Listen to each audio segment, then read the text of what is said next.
అందరికీ నమస్కారం అండి. అందరూ ఎలా ఉన్నారు? మరొక వీడియోతో మళ్ళీ మీ ముందుకొచ్చాను.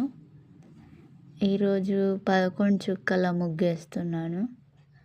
ఎలా ఉందో కామెంట్ చేయండి. ఈరోజు ఒక మంచి మాట, మనిషిని మహోన్నతుడిగా తీర్చిదిద్దేది విద్య ఒకటే. జ్యోతిరావు గారు చెప్పారు.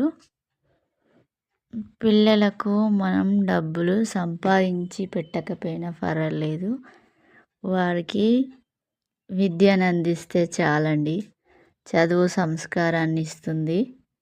డబ్బులు ఖర్చు అయిపోతాయి, కానీ విద్య పంచే కొద్దీ పెరుగుతూ ఉంటుంది. దొంగలు కూడా ఎత్తుకుపోతారని భయం ఉండదు. దొంగలు ఎత్తుకపోలేనటువంటి ధనం చదువు.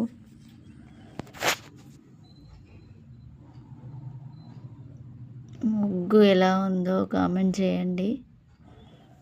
నా వీడియో నచ్చినట్లయితే లైక్, సబ్స్క్రైబ్.